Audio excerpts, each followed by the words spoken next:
Hey everybody, what's up? Welcome back to another rendition of Reality Skewed Gamers. I thought I was actually my mic was muted for some reason. I thought it was unmuted. Welcome to our 40th episode. Gotta love it.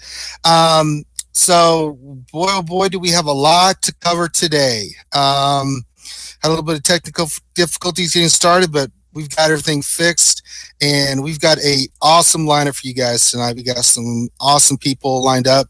Of course, first we have to introduce the crew, and first off, we get started with Grande Patron. Grande, hey, how's it going? What's going on, brother? I see that you have your Cubs hat on.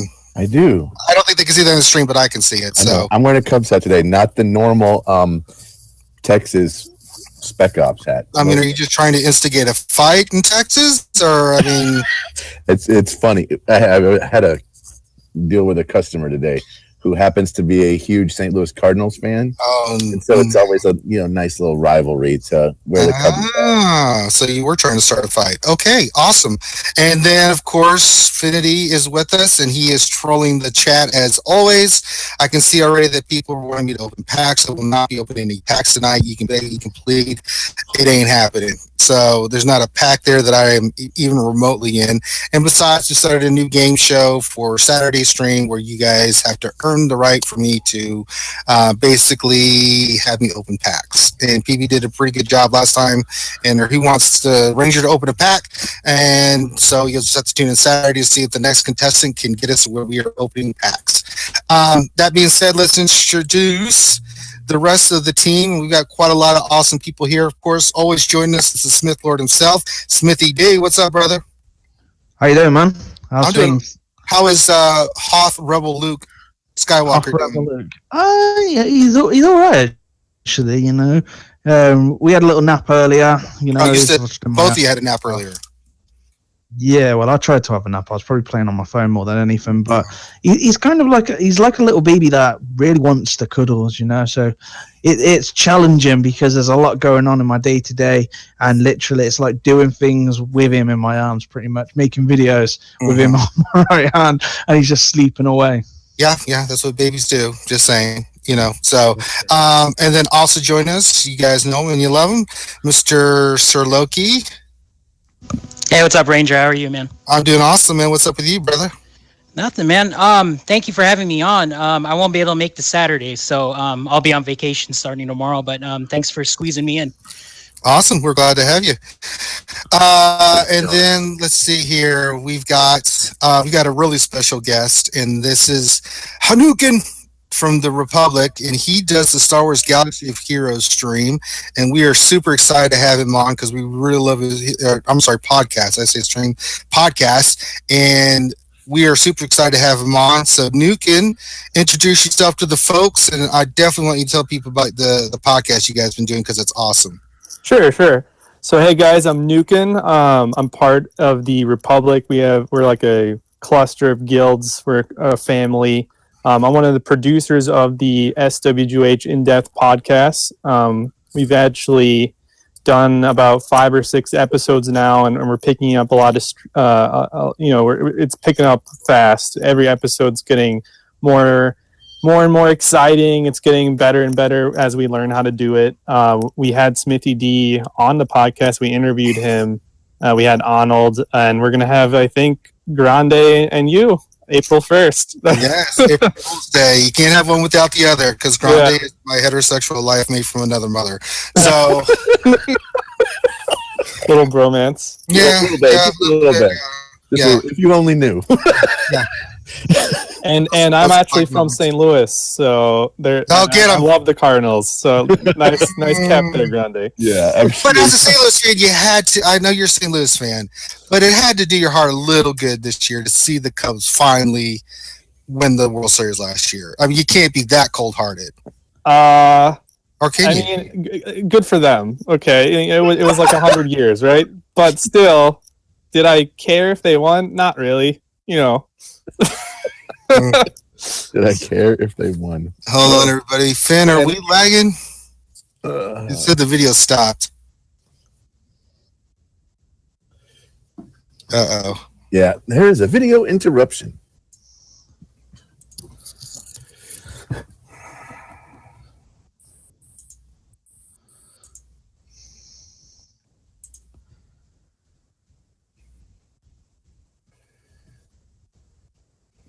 Hang on, guys.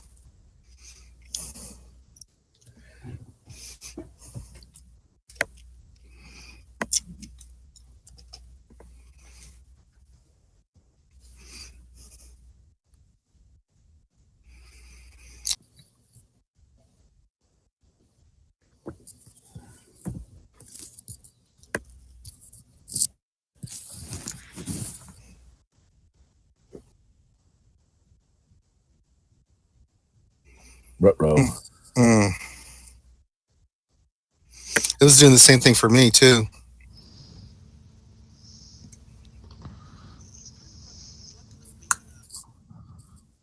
Yeah, this is the same issue I was having, man. What's your KBS saying at the moment? Is it staying at that level or is it dropping? All right. Is the stream actually running right now? No. No, I'm talking. What's YouTube saying?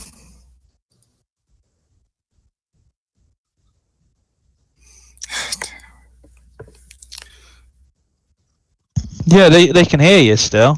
Yeah. Oh, that you guys can hear us? Okay. Hey, audio is better than... That's insane. You guys can hear us. You can't see what we're doing. Oh, I got an ad. Here comes an ad. Okay. That's insane. Okay. Yeah, it looks like it's up and running again. So Great. Oh my God. All right. Guys, if you don't know, OBS has been doing some really funky stuff. So we apologize. Me and Finn are gonna have to really look into this because both. That's what she said. Yeah, I know, really. If it is she's gonna get an ass whooping because this is insane. Both of us are having the same kind of issues with OBS. I think there's some kind of technical bug with the actual software. So every time they update that damn thing, I swear to God, this is what happens. So, okay, so we're back. Duke, you were telling people about the podcast, so go ahead and continue your thoughts, good sir. Okay, so I'll just start over. I'm not sure if they heard anything. So, hey, I'm Nukin. I'm from the Republic. We're just a cluster of guilds, kind of like a family.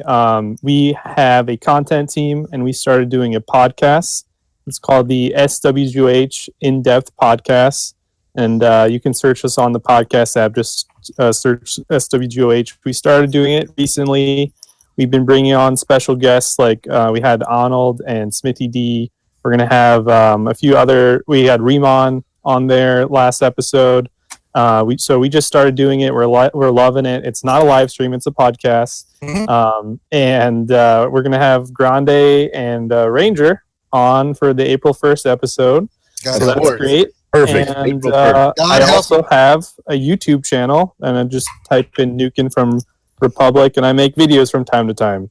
Awesome. So Awesome. I'm glad to be here, and let's get going. Absolutely. And also, finally, but not least, we have Mr. Mage Ducky. Is he still there? Yes, he is. And he's ready to... back. Yay! Yes, he is. He's sorry he missed Sunday, but he's back and ready to go. Well, yeah. I gave everybody terrible advice, but apparently I got compliments on it. Yeah. Oh, okay. Yeah, don't watch that, Mage Duck. He might get angry with us, but we were sure. No, hey, I mean, if you get complimented, it must be good advice, right? Let's not get crazy here. I mean, let's not go bananas.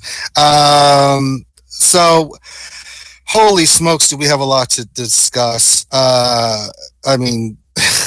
Yep. Good old Wednesday stream. They're always dropping stuff on us. As it says, it was quiet. Originally, the name of the episode was Quiet, Too Quiet.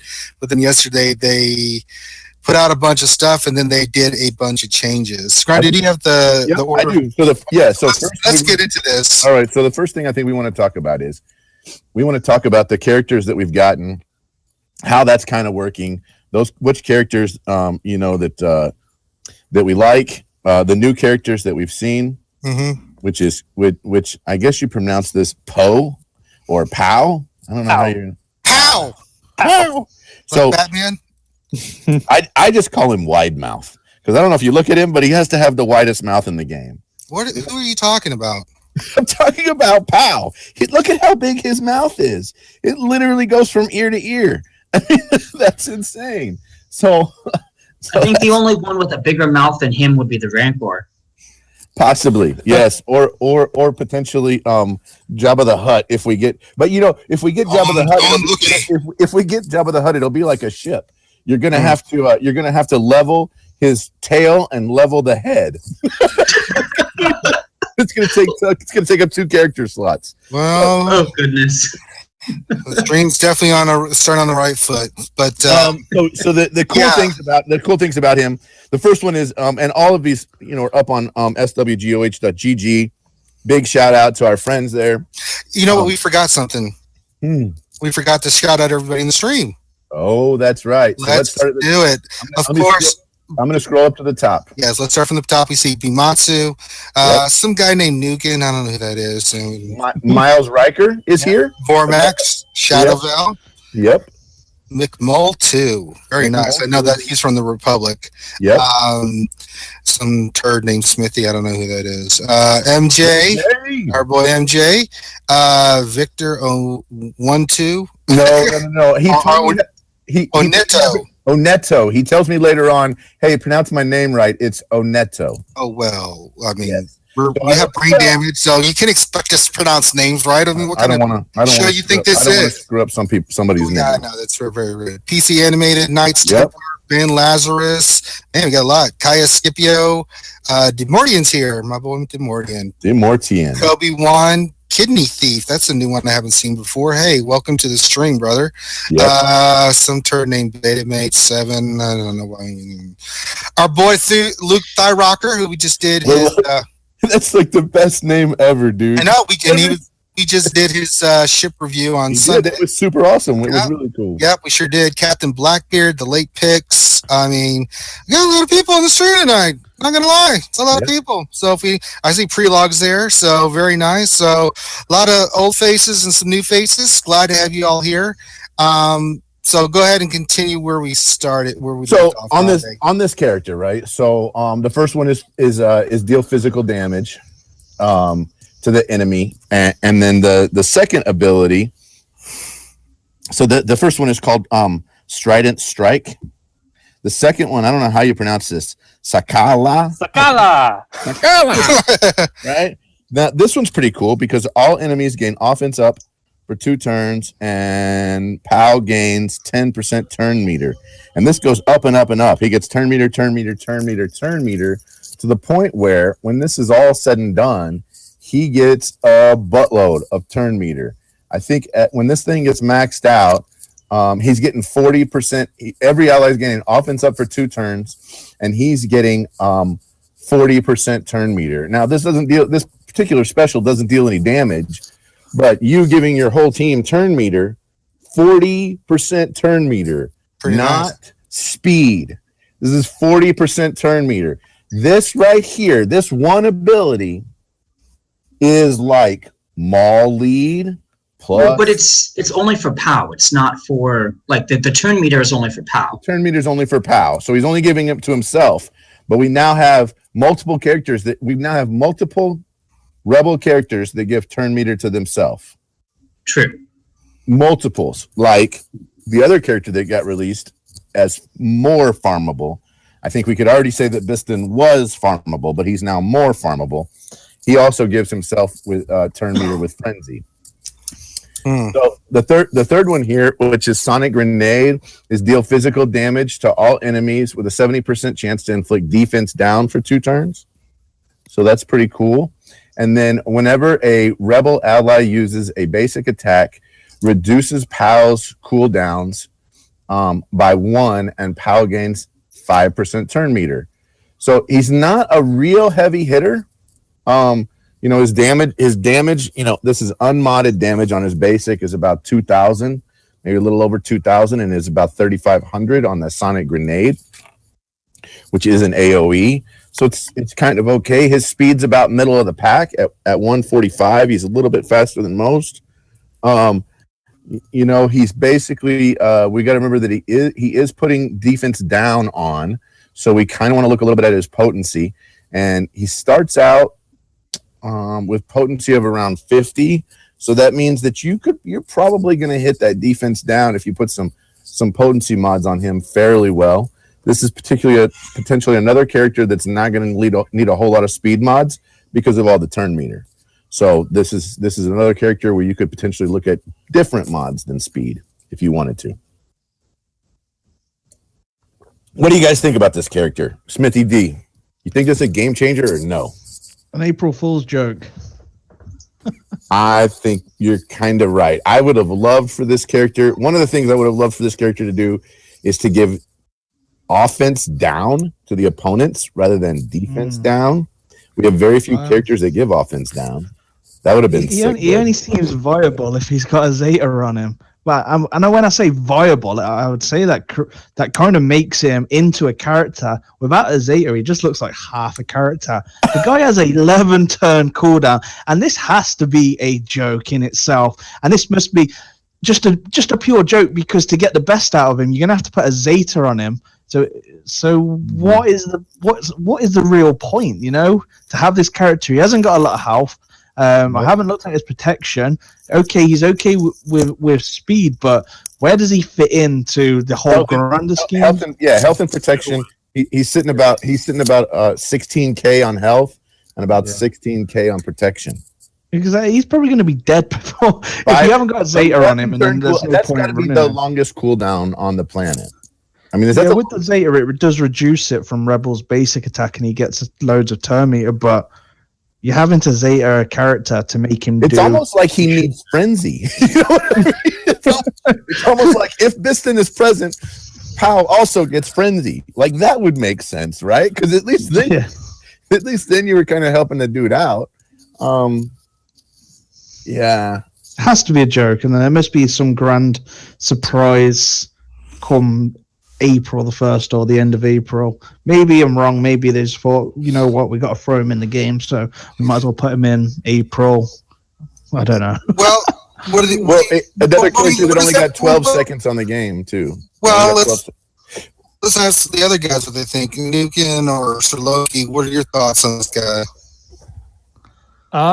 Yeah, I mean, we saw Nihilist come out with a 8-turn cooldown, and we were a little bit, worried that was going to be too big of a cooldown, and he's able to make it work. But so this guy has an 11-turn cooldown. That's after Omegas. The abilities aren't that amazing, and you have to build a team around him. So who are other rebels that can multi-tap? Double tap, triple tap. So we have like Leia, Sabine, Ezra now. We do have other heroes that double tap, but they're not rebels, like Boba. So can you make so we have these heroes, and then we have 3 really good rebel leaders, right? We have Wedge, Hera is coming out now, and Akbar. Could you make a PAO team with a Wedge lead? Probably not. So we're looking at a Hera or an Akbar lead. And is that going to really be really strong, building a team around PAO? I don't think so. I mean, you could do a Wedge. You could do Wedge lead where Wedge does a special. Where Biggs does his special, and then Wedge does a single, and then you call in another assist from another rebel character. So you have 2 specials at two basics at one time. Yeah, but you don't see a lot of rebel characters that just you're going to be overly excited about. I mean, maybe I'm not seeing the right team. I mean, maybe you have Biston on the team, so then Biston's doing frenzy, and then you're calling every special, you're calling a basic. But I mean, you're basically talking about trying to come up with like a Wedge, Biggs, Bistan, PAO team. That just seems dumb. Like, it just seems dumb. And Leia, right? In order to somehow maximize for one character and to somehow maximize this OP damage, right? Because it's OP damage. No, it's terrible. I mean, I get it. It's an AoE, and maybe let's look at some of the best AoEs in the game, right? I mean, the best AoE in the game, you could probably say Lando on the 2nd turn, right? Would probably be the best AoE. So Lando's double down, starts out at around 3K, but then doubles to about 6K. With mods, I've seen, with people who have really awesome mods, I've seen them get that up to about 29K. So maybe you're gonna see with mods, you're gonna see PAO do about 13, 14K with that AoE, but that's about it. Pretty lackluster, right? I mean, it's not Wedge. You go look at Wedge's AoE. You go look at Wedge's AoE, and Wedge's AoE is insane good, right? And I think part of the benefit from his AoE doesn't come from the direct damage, but from the defense down, because like cutting their armor in half is going to be adding another 10 to 15% damage onto all of your attacks. Right. But which doesn't mean a whole lot against like an enemy Wedge, but against Baze or Short Trooper, Darth Vader, against those tankier guys, defense down would be pretty beneficial. I mean, I get it, but I mean, we have some awesome cleansers in the game. I mean, so what's the counter to PAO? Rex, duh, right? Chirrut. Chirrut and Baze. I think anybody's a counter to PAO at this point. Yeah, pretty much. But then I guess my question would be, if he is the daily login character, why do we need another Chirrut coming out? Why can't we have a Cup Rebel, a Mob Enforcer Rebel that just exists, even though he's no good? Yeah, like, well, here's another thing. Did we really need another Rebel in this game? I mean, don't have enough. Collect them all. I mean, honestly, did we need another Rebel in this game? I mean, I would have much rather have seen a character like Imbo come out. I would have much rather seen a Bodhi? I would have much rather seen Bosk. You know, Bodhi definitely needs to come out. So, I mean, if you're talking about a Rebel, Bodhi would be a great choice. If you were gonna, there are some amazing scoundrels that would be super nice. Or Jedi Luke. Or Jedi. There he is, the man. What's up, dudes? It's your bestest buddy in the whole world. It's your bestest buddy in the whole freaking galaxy. That's Get right. it right, Smithy D. That's Just right. kidding. What's going on with you, Urban Blaster from the Furnaces, part of the Assassin Master Group? Just trying to keep up with the conversation. Just jumped in. Had to throw Jedi Luke out there. Right. And so, just for Smithy D. Right. I mean, do you not like me or something, Urban? And it's just you let you on the stream and you just immediately go with Jedi Luke? Yeah, because I knew it'd make you rage. Yeah, that's right, pretty much. So we're talking about the new character. Because you rage so much. I know. It's what I do. But we're talking about the new character PAO. What are your thoughts, Urban? I'm not familiar with them, so Grande could continue on. So generous. Basically, I know nothing. Back to you, Grande. I think that Smithy D summed it up best as, is this an April Fool's joke? That's probably the best summation of this character. I kept trying to come up with a team, like some kind of a P1 heroic AAT team, because obviously this character does not look like it's a character for I don't know what this character is for PvP, and so I kept thinking, okay, well, let me just come up with another character. You're right, and I couldn't come up with it, so I was just like, yeah, whatever, suck it.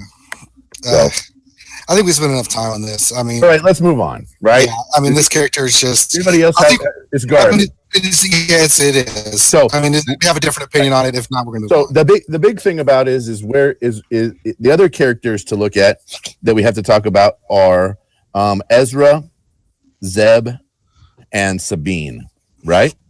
Yeah, let's talk about the first thing. Is I'd like to know the artists that did their images. I mean, Zeb looked fine, but I don't know where you're going. I know where you're going. But Sabine looks like the Joker, and Ezra looks like a businessman. I don't know. I looked at the character drawings, and I was just like, I mean, I'm like the Joker. I never even. Could she have more like slanted eyebrows? They're horrible. I don't know what else to say. And I'm just going to throw this out there. Could they give her a little bit more in the rear end and a little bit more in the top end too? I mean, I kind of have a thing for these characters. That's just crazy. I mean, I'm not trying to, but somebody put it best. They said that Ezra looked like an S&M boy from Miami. I was like, holy crap. But the faces are not very close to the faces in the cartoon show, and you would think that they could get a little closer. You know, this isn't the first time though. Like I'm not even surprised anymore because we had Jin and director Krennic look a little funky too, right? Absolutely, they look funky. I mean, you could kind of. I mean, even Lobot looks funny. You know what I mean? I mean, Poe looks all right. You know, I mean, Finn looks all right. You know that. I mean, I don't know. I mean, they got Chewbacca okay.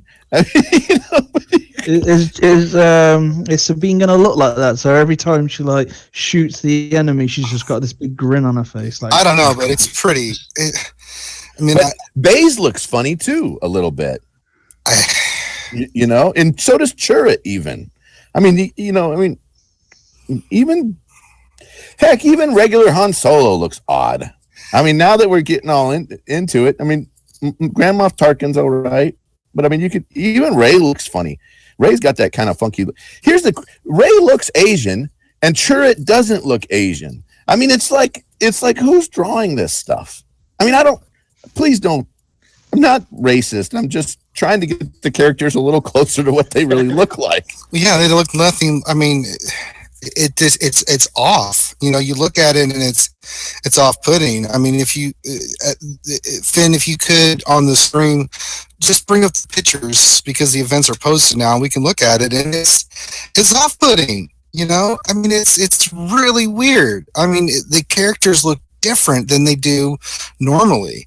You know, I mean, I'm all about artist interpretations of, you know, of drawings and stuff like that. But when you look at the characters, it's like, you know, what in the world? It's really, really weird. I don't know. It just completely threw me off. I was just looking at the events, like when they're going to launch, and I'm like, okay, Zeb looks cool. And then I looked at Ezra and I looked at Sabine, and I was like, who are these people? You know, I don't know. I mean, does Kanan even look like Kanan? Well, Kanan was fine. You know, Kanan, you know, looked fine. Hera looked fine. Hera looked just spot on. But then when we looked at the characters, and I think it's just the image in the. I mean, look at that. And he's got Sabine up there, and I'm looking at her like, that does not look like Sabine. I don't know who that is. I just don't know what that is. It's completely off. That is so weird. Yeah, I don't get it. Whatever. So let's go back to abilities, right? So we've kind of already gone over a little bit on. I mean, we, especially reality skewed gamers, we definitely wanted these characters to be good. We spent time creating abilities for these characters. I still think Edra Bridger is going to be good, and Sabine's going to be good. Zeb potentially with the protection gain could be good. I still feel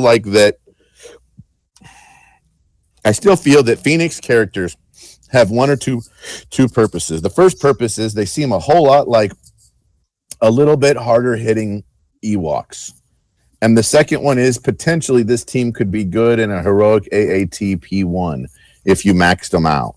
But that's about the gist of what I can see with them. I'm not necessarily seeing somebody pimp this team in PvP. I mean, you guys wrong? Are you guys seeing this differently than me? Nukin, what do you think? Can the Phoenix Rebels, you know, kick butt in arena? Sure. Are they going to be able to beat the Sith team at the 3 stars, 4 stars? I don't think so. I think you're going to have to pick and choose if you're kind of on the free-to-play side, you know, a core Phoenix squad and pair them up with maybe you know, Wedge and Biggs or something else, Chase. Yeah. Right. Yeah. I'm running the Zeta Darth Maul team, right? And I have 2 3-star heroes, and now soon to be 4-star because they're in the shipments now. But I feel like that's pushing it. You know, if you run a 3rd or a 4th 3-star hero, it's not going to work. And they kind of need to be 7-star because I think they're balanced around that. And when you see all that protection and health regen, that sounds like overpowered, but when you look at their actual health, it's low. And one of those things that, raises up from stars is health. So I don't know. What do you think? Loki, what is your thoughts on this, man? Uh, At this point, this is my opinion. Forget Phoenix, farm Rogue. That's my opinion. But do you have a thought on the Phoenix characters and stuff? I mean, besides the look of them, but I mean, what are your initial thoughts? No, my opinion hasn't changed since they've started coming out. I think when EA came out with the little teaser ability thread that they had, my concern with these is you got to have all 5 of them. There's no tandem meta characters, kind of like where we had the Baze and the Turret, where you can run those 2, or you can run a whole Rogue One squad. You got Biggs and Wedge, which are like a tandem, but maybe outside of Ezra, you got to run all 5. There isn't anything here for me to see to convince me otherwise that, you can substitute a Kanan for a General Kenobi or something like that. Maybe Zeb. I mean, he looks kind of cool. He's pretty tanky, but Ezra has what appears to me, it's kind of like a Biggs kind of deal where you can choose who you want to call. It's not specific to Phoenix Squadron. So, I think that would be kind of cool outside of running the 5. But other than that, I agree with everybody else that, I guess time will tell, but I just don't see it right now. Yeah. Smithy, what do you think? He's playing GW again? That or Jedi Luke woke up and needs his immediate attention. There you go. Smithy. Bueller.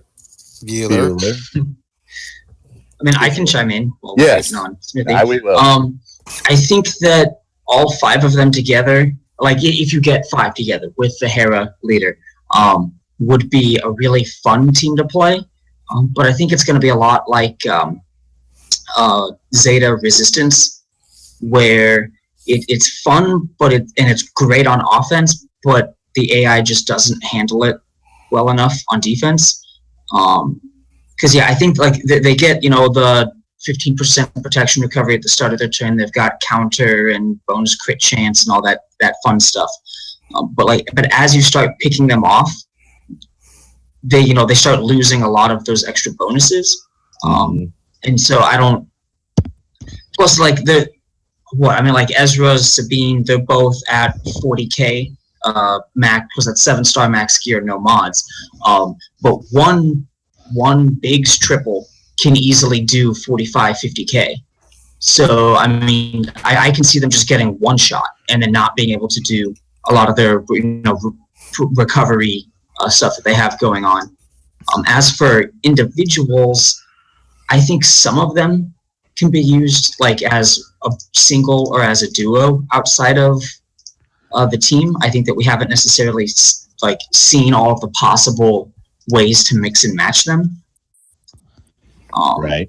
I don't know. I'd like to see them all in and then have people playing around with them, because I find a lot of times there's only so much you can do with Theorycraft. Yeah, I'm back as well, guys. The whole mic thing crashed. Yeah. Again, I just had to refresh it. I guess that or Jedi Luke needed your attention. Your thoughts on the team of Rebels? As I said, I don't know if you heard, go Rogue One. Don't worry about Phoenix Squadron. What are your thoughts? I would worry about them, because the interesting thing is none of them have a Zeta yet. And the reason why do they not have a Zeta? Because it's probably going to be test how it's received, and then boom, Zeta is going to be put on them, and they're going to have it most likely on their unique.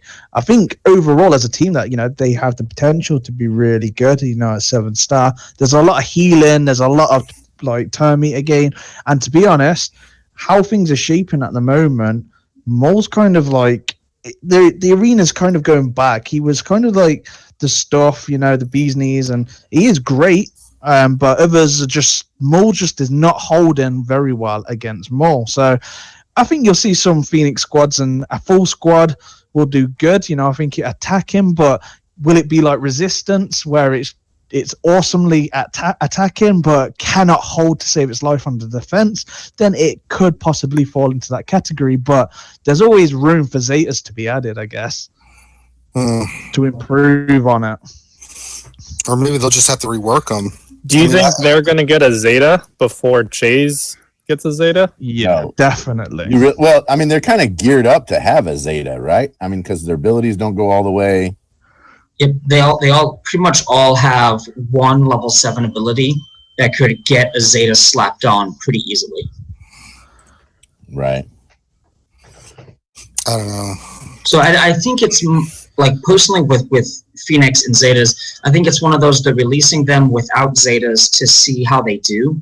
And then if the metrics show that, hey, they're holding up in arena, some people are using them, whatever, then they're fine as is. And if they need help, you've already got room for a Zeta on each of them. You could just introduce one at a time until the squad becomes viable.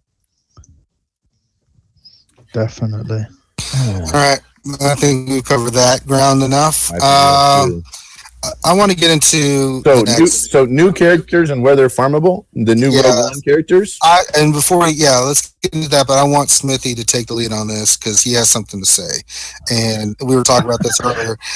And I think Smithy has something to say. What do you think about the Rogue One characters and where they're at? See, it's very interesting because they are kind of like spread out, and what we know so far. The Rogue One, and this is the concern of mine of what could be potentially behind it for the future. But the Rogue One characters at the moment, they're great, if they're in Galactic War, fleet shipments, and they're spread around. But the biggest jigsaw piece to them has been put onto a single hard node next to another auto taunter. So you could farm a Gen Ursa, you could farm a Sharut, you could have all these characters that you've had access to them easily, but if you've got no base, that squad, you're just losing everything from not having that base there. He's the biggest component to Sharut. You can run base on his own, but in likeliness in a competitive arena, you can't really run Sharut on his own. And it's the same with if you wanted to go a full Rogue One squad, you're missing the biggest jigsaw piece, and that is Baze and the synergy that he brings to the team with kind of like Chase, because that's their protection. You're taking away that protection, then you're putting in characters that are not tanky. You've got K2SO in there, but I don't know. I don't feel like the delivery of this character after he's been put into the shard shop. Bear in mind in December. And a lot of people already have it. So there was a big worry, and there's a worry that if they were made mainstream, that everybody would be running Omen. Everybody would have a Rogue One team. But isn't that the point of the game, that we all have different metas? Because the Rogue One team, there's still other teams out there that can beat it. Sure. Even a mole, it doesn't change the fact that at the moment we're heavily into kind of like a Sith meta. Mm-hmm. So what's going to happen next? Is Nihilus going to go onto a hard shard because he's the best character out of the three? Right. To a 7-star? Probably, most likely. So it all comes around that. Base was in the shard shop. So if you had the shard shop currency, or if you wasn't in the game, sorry, I'll repeat that. If you had the shard shop currency, you could have picked him up to whatever star level that you could have. So that's great that he's in a hard node for them, because you're already halfway there. You can run him, and you can run him at a 3-star, 4-star, 5-star, and so on in the arena. And now you've got an easier access to Sharut to what he was. You could go the other way and just buy him. But I do feel like getting 1 shard a day or getting 0 shards for this base, the single character, kind of just ruins, in my opinion, the delivery of all the characters, because it's kind of them giving you exactly like this. I'll put it like this. It's kind of them like giving you the entire Phoenix squad, then putting Hera into a hard node, just singly into a hard node. But the difference is we have a 3-star version of her, so that isn't big difference. But we never got a 3-star version of Baze unless you got him from the shard shop. So I feel delivery is come to that. It feels like you're going to have to pay to get him, and that's fair enough if people want to pay, but it comes into the category that guilds are built around free-to-play players, everything has to be a balance to the game, and having 2 auto taunters, in 2 nodes next to each other isn't no balance. That's just pretty much that you either buy them or you suffer, pretty much. Yeah, and yeah, I agree with you, Smithy. I don't understand this. I really don't. It would have made sense to put him in a Cantina battle, right? Well, you'll notice they didn't put a single one of these in a Cantina battle. I know, and that really blows my mind. Well, right? So to be honest with you, I'm kind of happy about it, because to me, mods are way more OP than particular characters. I mean, if you're pushing mods to the point where you're running, you're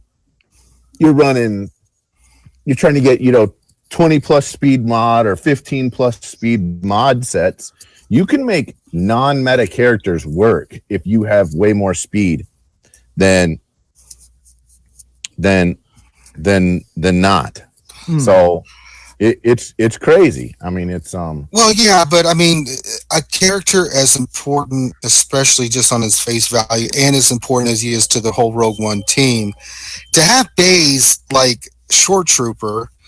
Short Trooper's a good character, but he's not. You can go without Short Trooper, right? I mean, it's a non-sec. It doesn't.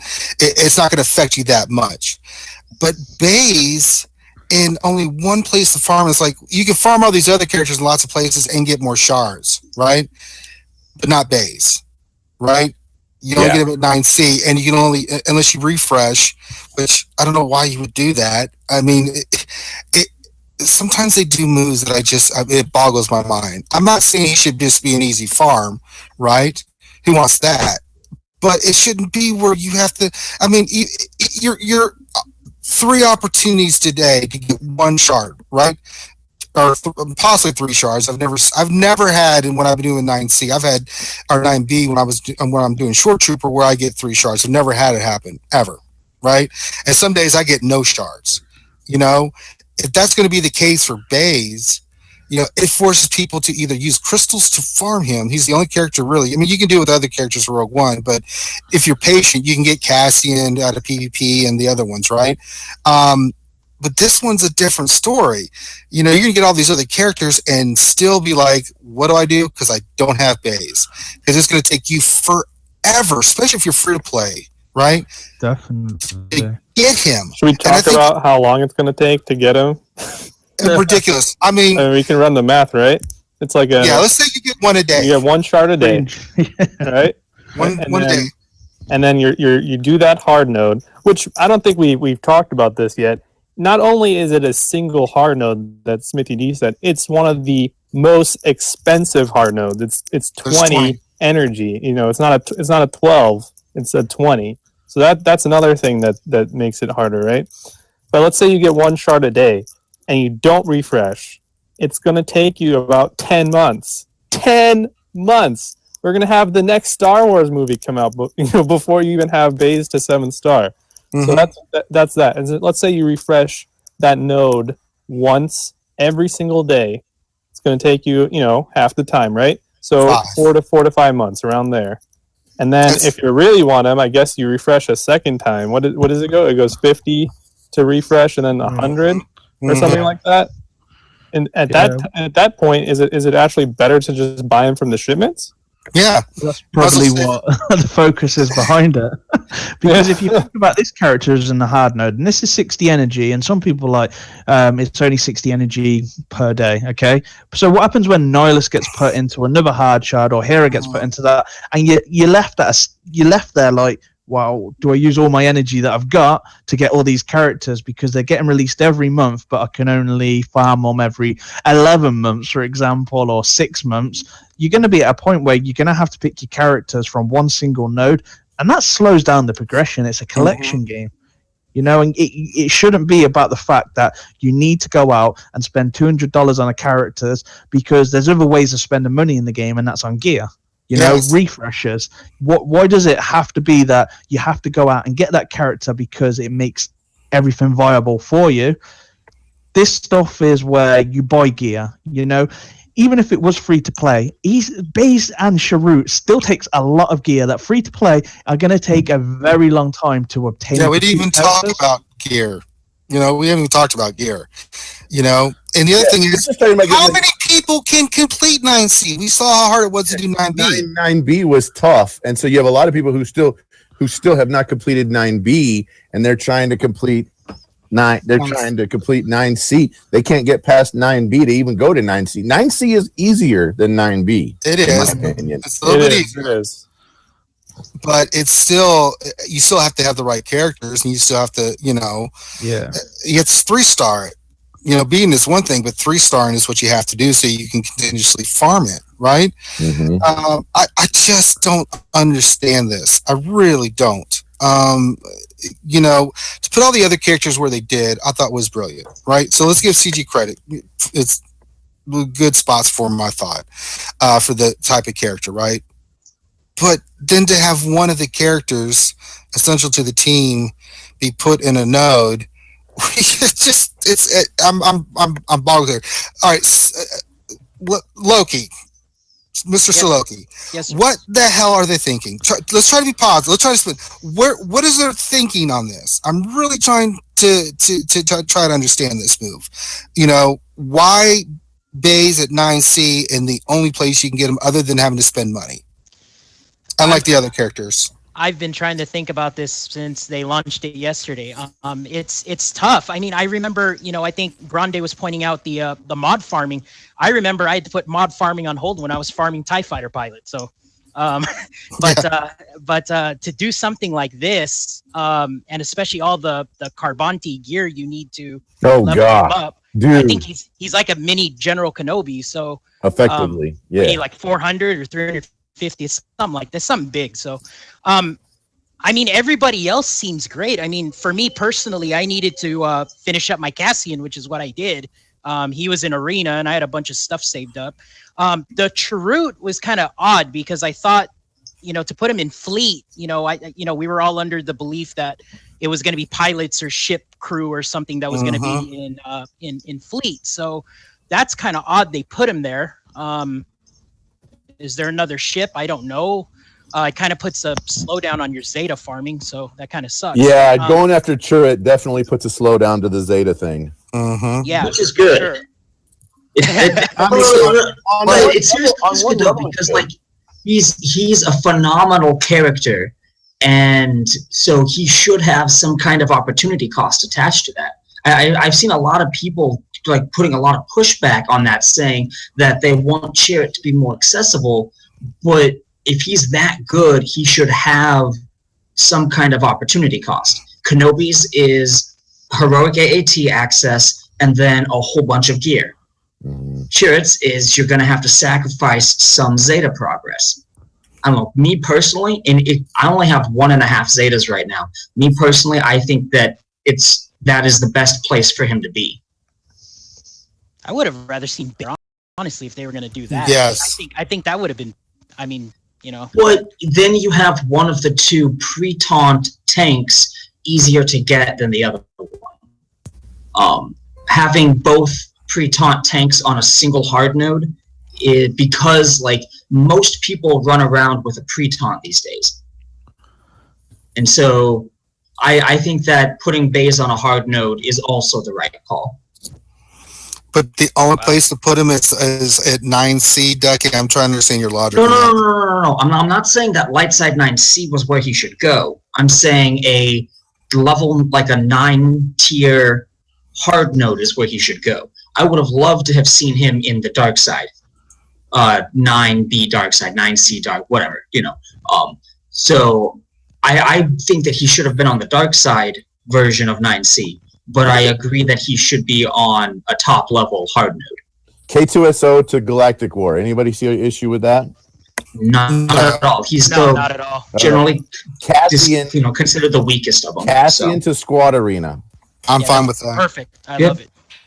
Now here's one that's a little bit. What about Jin to Guild Store? I'm fine with that too. Yeah, that's cool. Yeah. Kind of honestly feels kind of like Rey.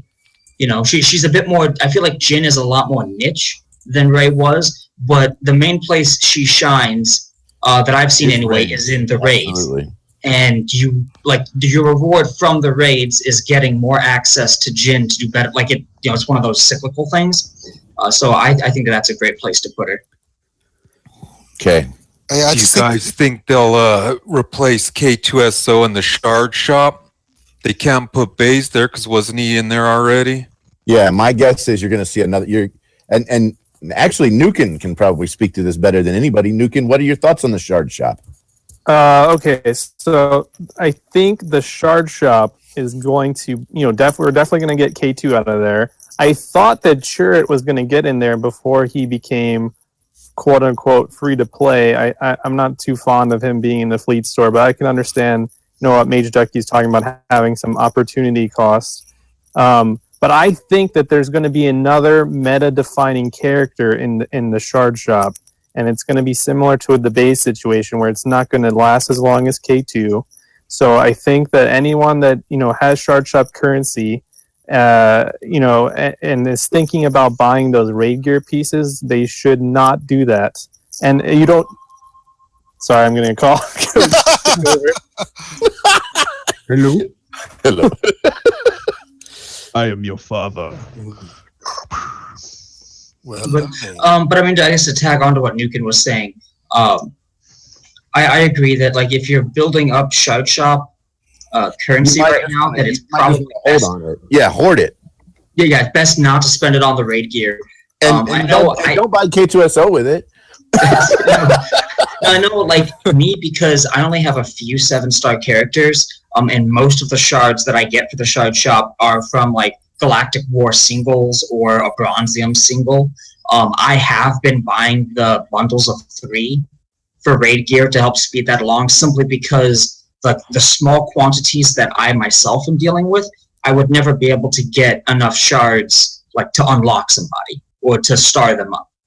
So I guess to people that get very little shard shop currency, I think it makes more sense to go ahead and do the raid gear. Hey guys, I'm back. Sorry. All That's what happens when you put your phone off when you're on the live stream, so they start calling your house. But yeah, to finish up the point, I think there is going to be a meta-defining character, that's going to be as strong as Baze or stronger. No, and it really doesn't. Let's go to the shard shop. What? It's going to go to the shard shop. Yeah. That would be sick if Nihilus went to the shard shop. Mm-hmm. But he's already kind of free. He's already kind of, in the shipments, and he's going to probably have a hard node or a Katina node or something, right? Yeah, I would agree with that. So, all right. So we kind of covered the characters, where they're at. What about Nihilus, Sith Trooper, and Sith Assassin to Chromiums and in the shipments? What do we think about that? I can tell you personally, if you're going for one of those characters, I understand that it's more time, but it's less money. You could probably buy them from shipments much easier than you could actually buying them from trying to pull chromiums for them. Yeah, let's not talk about chromiums. I mean, that seems like a terrible idea to pull them from chromiums. Yeah. This is probably the best time as any to pull some chromiums with all the new characters that have been put in there as well. Potentially, if you want to pull a bunch of chromiums, but Ranger's done that before. We've talked about chromium pulls. Chromium pulls are just atrocious. Yeah, you shouldn't be doing any chromiums ever right now. Yeah, I mean, we on your stream, Smithy, when we were talking about it, we actually said it would be better for you to pull the gear packs. Would be for you. I don't know about that.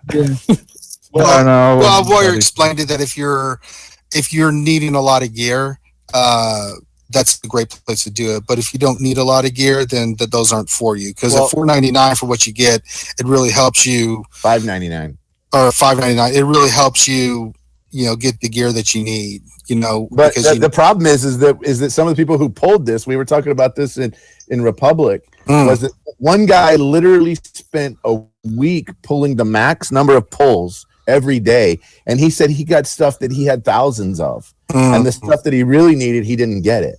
So he did not feel like it was a good value. I mean, it goes back to the other one, which is patience and wait, and maybe buy what you need out of shipments. Maybe even refreshing shipments a little bit, if you really are jonesing for something. There is almost always something that I can buy in regular shipments, and I don't even. I mean, and I hardly ever refresh the shipments, but I could literally buy everything on the top row if I need, and pretty much be okay. And I could still buy probably half the stuff on the second row, and then usually 2 or 3 characters in the character portion. Yeah, but you're well. I'm just saying that if you really wanted to spend the money, that might be the better way to spend it. How long has it been since the event ended when all those packs were released? Has it been a month already? No, well, those packs when they first came out, those packs are still here. Yeah. I want to say it was 25 days when those packs came out. So those characters went early. They went in less than 4 weeks. So they said they were going to have a cadence to all this stuff. 4 to 6 weeks, wasn't it? I really feel like that they modified their cadence, and I'm not really sure why they did it. Could be the whole Phoenix stuff. It could be the fact that it was a bunch of characters. I mean, if you think about it, I mean, we've gotten like 9 characters in less than 2 months. In 8 weeks, we've gotten 9. That's more than a character a week. That's insane. I mean, that's a lot of new content in the game. And so, you got to figure out, what, and we've gotten, I think, two faction reworks in that same period of time. Mm-hmm. So that, we got First Order rework, and then we got Sith rework during that. So we had another, 10 characters get reworked. That's a bunch. It is weird though, right? Like, it is a little weird. Like 2 or 3 days left on those packs, and now they're in chromiums. I mean, I don't understand. Was that a mistake, or? I don't know. I don't understand their logic either. The other thing is pushing out characters is cool, but where's our PvE content? Where's I mean, where are some of these other things maybe that we've grown accustomed to, like new raids, or like new levels of Cantina, or new levels of light side, dark side, or new ships. It's been a long time. I mean, the last new ship we got was Kylo Ren ship. What about hardware for ships? I mean, we have lots of stuff that would really be super nice. Do you think that they're waiting to announce all this stuff and put this stuff out after Celebration, which is coming up here in a couple weeks? Maybe it is. Maybe they're waiting until after Celebration. Of course, the last time we had a Celebration, they showed us, they showed us Wicket, and then with there was basically just a skin over the top of Chirpa. I mean, same ability, same everything. And we never got Wicket, but we got like a funky, like, hey, this looks cool for Celebration kind of thing about Wicket. I don't, and we also got told at last year's Celebration that we were going to get the AAT raid, and then I think it was another 4 or 5 months before we actually saw it. So it'll be neat to hear what they say at Celebration. I'm a little concerned though that we're not that we may not get anything that we're going to see soon based on Celebration. Well, I feel the game in general with the content is going backwards and not going forward. What do you mean by that? Explain that more.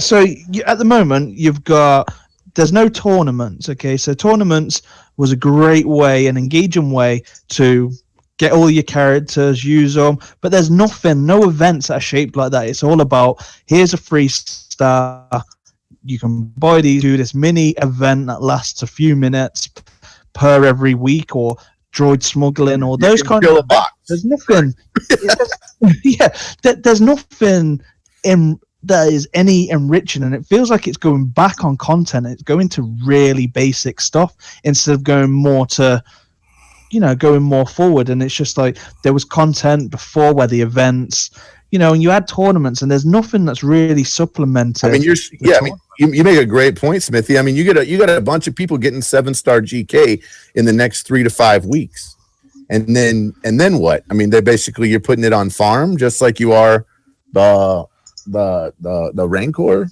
I mean, it's almost like it's almost like they could do something they could do something. Somebody mentioned this in one of the chats I was in about creating like a quote unquote legendary level of the heroic Rancor, so that way you could and you would get like better gear and better character drops, but it would be even harder, right? Make it where you can't solo the damn thing. Make it where like there's no turn meter manipulation at all, right? And the health is double. And so you basically have to be like put all your squads in. I mean, you basically have to throw everything in, and it's like, Katie bar the door. It's everybody hold on to your seats, and we got to re-theorize and re-strategize on how we're going to do legendary Rancor. And nobody's soloing a single phase. I mean, we got a single character now that could solo by himself, solo the heroic AAT. And I get it. It's probably a bug and it'll probably get fixed at some point, 6 months down the road. But I don't think that was ever their intent. Was to make that happen. I don't know. Yeah, it's just like when I put into comparison, and I used to play Force Collection a lot, and this is where I draw back and I look at what that game had, and the game wasn't that great, to be honest. The game was poor, but it was just card animations, and that's all it was. There's nothing compared to the animations you've got in this game, but they had guild versus guild, where you would have starships that would go into battle, and then depending on the gear and stuff on your starship or the level of the card would matter if you do the damage against the motherships, and then you'd go in and then you'd have one battle and then it all does damage. And it was very, very basic, but it had great ideas. It had events as well, and where the events could last you all day, all week. The more you put into it, the more you do. There was so many great enriching events that would last a long time. And if you didn't want to put into it, you didn't have to. All you're going to get from it is chances of getting this or that.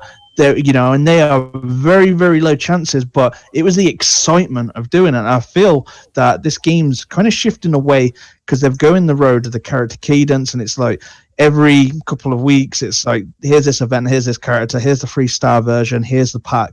And it's just kind of like, feels like it's just a demo run to just play with new Star Wars characters. But I don't feel like there's a huge relevance outside the arena. There's nothing really enriching on the ship side. We only really play ships for the Zetas, to build up a fleet arena. Beyond that, I don't really do anything else with it. There's nothing I can do with the ships I've got. I've got Galactic War. I can't really do anything with my character, so I could have all the best characters in the game, but the events that I get, they're just either not really rewarding or they're not really exciting. It's a great achievement to build up a squad, but because it takes so long with metas changing, I just don't know. I just don't feel like there is a good event that's going to really, take good time, and they could have an event for a week and it will just take you could just spend all day in it, just playing the open event kind of thing. And there's a chance that you can get some little amounts of credits, little tiny amounts of crystals, maybe get a couple of older unlocked characters that could go to the shard shop, some gear. And that is enriching. That is, you're getting to just play as much. If you don't want to do it, then you don't have to do it, because it's just going to be completely random on the drops. But the whole, let's set a time for the Rancor, let's solo the Rancor, get your General Kenobi. I can't really be bothered with the AAT because it's too much of a chore. That's, I guess, and I don't want the game to go like that. I don't want it to have that feeling where I'd rather just put my Xbox on now because the game's just lacking in enriching excitement. Yeah, and I think maybe that's because we didn't get the content and we got the characters. I mean, maybe they make a lot more money from characters and they don't make as much money from other things. I don't really know, but I think they've got some definite room for improvement. Definitely, because you got to have a balance. There's no point you having all these characters if you can't really do much with them. So you got to have a balance there. Agreed. Next item on our list is, given they have packs specific to their shards, what's the benefit to adding them to chromiums and need RNG to get their shards? Is anybody seeing anything to do with that that's even remotely like understanding what that is? I know we've kind of covered that a little bit. Nukin kind of said that same thing, like, was it a mistake or not? But would anybody pull chromiums for So I just 4-starred Sith Assassin. I got 4 shards last night, and then I got an 8 bundle just now. So I did it through the shipments. I think chromiums are basically you're walking into a casino that you can never win. You're not doing anything in there, but basically burning your money or putting it down the toilet. Especially for the players that have been playing for at least more than 3 months. So I think, and I did the math actually while you guys were 3 crafting a little bit. I think it's still better to do bays through the hard node, even if you refresh twice every single day. It'll take you about 1.5 months, and it'll cost you about 14k crystals, which I think is like 5 to 10k less than it would if you just did bays straight through the shipments. Interesting. Yeah, but I mean that makes sense, right? From shipments, you're paying for convenience. Right. You'll get him, depending on how often he shows up when you have the crystals available, say like upwards of a month sooner. So that's a month sooner of being able to use, a 7-star base in your arena team or in a raid team or something. One of the things from the light side note is you get all the value add. You get 2 different types of credits. You get gear. You get potentially, if we had a level increase, you'd get experience. So there's a lot of value add that you get from doing it through the hard node that you lose out on by buying it in shipments. Finn, I know real quick we're going to want to do the meta report like it's changed a whole bunch from last week, but we might as well go ahead and get the ye old meta report popped up. Yeah, Finn's too busy playing with his Jawas. Yep. I don't know what he's doing. It looks like he's doing the Jawa challenge or something. I don't know what he's doing. I don't know what he's doing. He's like doing a light side battle or something. He's like, but looking at this, I mean, we are getting very, very close to 50% of rank 1 leaders running Maul. I mean, dangerously close to 50% of people running Maul, 20% running Rex. You got you still got about 8% running Vader, and it goes down from there. Wedge at about 8% as well, and then you got some Kenobi people. That's me, and you got some Boba Fett people and Palpatine, and then Jyn Erso. You have a couple people running a Jyn Erso. That's going back to that full Rogue One team, I guess. If you kind of switch it up a little bit and you go into, you say top 10, it's a little bit more Rex and a little bit more and a little bit less Maul and a little bit more Vader.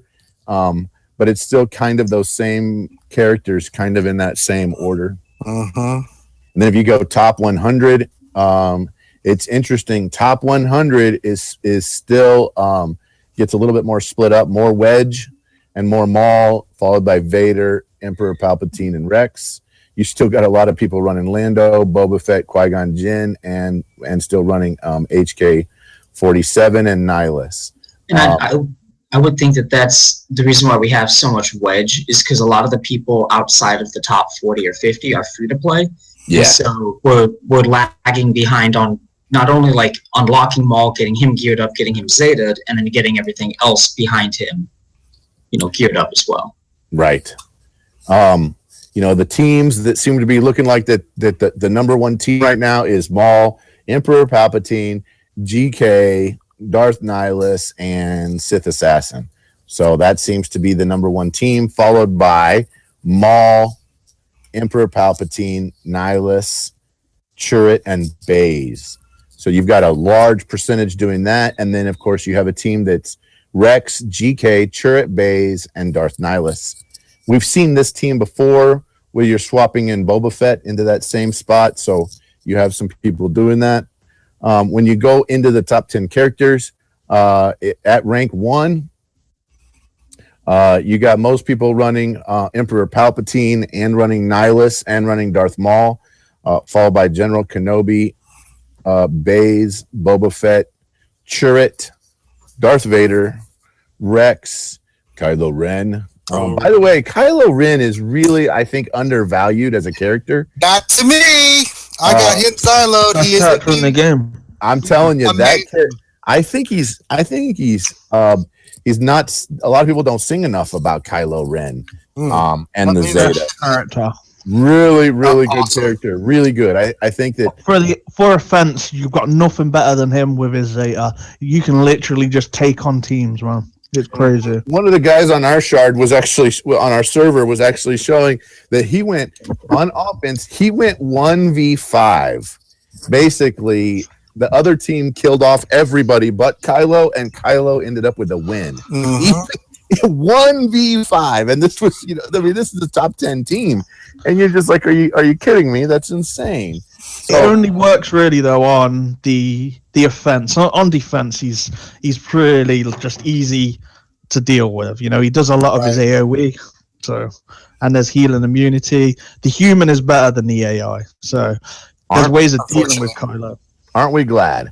If you switch into the top 10, you kind of still end up with the same deal. Boba Fett takes an increase, GK takes an increase, Chirrut and Base kind of fall down a little bit. And then if you go into the top 100, you go into the top 100 and you see the rise of Wedge Bigs again, huge. You see a lot of people running Wedge Bigs. So I think that's and Shore Trooper comes back in. So I think we can kind of say that that Maul is the meta right now, at least as far as at least and some version of a Sith team. On our shard, we've just completely changed from Maul. Like Maul at the moment, most of the Maul teams are sitting like 14. 13. Everyone's either gone GK lead with Zaris or Rex lead, and everyone's pretty much running a Zeta Nihilus, which completely destroys them all teams. Yeah, that's insane. Pardon me for being a little out of the loop here, but what Nihilus Zeta is really good against Maul? Yeah. Well, it's giving the health down, isn't he? So Maul's going to go first, the Sith, because of how quick they are. And pretty much what you're doing is then you're debuffing the entire team with Nihilus's Zeta. So when he does get his turn, he's going to be able to then do a 5 cooldown. Easy as that. He basically sets himself up. He doesn't need another hero to do so. Right. Okay. This goes back to whenever you do the Nihilus Zeta. Potentially, then you're not looking at trying to time all your characters. That's interesting about Smithy's shard, right? Because we did theory craft the ultimate Maul team against Rex teams, right? Yes, we did. And I mean, Nihilus is almost too good not to put on the team. Almost. Anytime. However, I still think mods matter. There's one guy's running a 7-star Nihilus and has for weeks, and I can beat his team on auto. I mean, it's like, and I'm not running a Sith team, and you would think that character would be super amazing at so much more amazing at 7-star than he is at 3-star or 4-star. But the mods really matter, in my opinion. Gotta farm mods. They do to a degree, but Rex can compensate for that. Yeah, in some regards, yeah. Especially against a Maul team, because they're all just pretty much critting, so you're just feeding your Rex team a ton of turn meter. Some of the Rex leads aren't even using speed arrows anymore. They're using protection and offense primaries. Yeah. So you pretty much need, because you're just going to be getting it. Like at the minute, what I was running was a General Kenobi, a Zaris, a Zeta Kylo Ren, and 3-star Nihilus, and a B2. And that pretty much takes care of all these kind of like jumping up, kind of more teams that were jumping up into the top 10 and just knocking you down because they've got a mole lead and they just come out randomly. Now those teams can't touch me because every time Mole hits me, he's the only character on that team that could probably hit for about 13k, and my GK will heal for 10k. But any other character on that team, because of the amount of defense, everything like that, won't be hitting above 10k. So they'll be hitting a low and just completely healing my team, and Kylo Ren will just be going crazy with his AoE, and they've got no healer. So they're either going to dodge or they're going to get hit, and Nihilus is still there. And if they're not running a Nihilus, in my opinion, they probably haven't really got much chance, because you're going to need to have Nihilus to start taking out those key characters. Agreed. Yeah, you can't get rid of Kylo. You can't get rid of Barriss. You can't get rid of GK without Nihilus or Boba Fett. I mean, and that's it. And because of I've got a really fast Barriss, so every time they crit my team, Barriss is going just constantly. She's going like 3 to 4 turns compared to their one Maul. And their Maul's like pretty quick, say around about 200 speed. And with all those crits coming in, she's just constantly going and cleansing the entire team. Just cleanse. That's all she does. Let's move on to something fun. Let's move on to Gamer Fuel March Madness Finals. Oh my God. We are in the finals of March Madness. So this is Urban Blaster. He's gonna help us out with this, but the 2 final combatants are Spam and Coke and Boston Cream Donut Taco. So that's where we're at on the 2 items.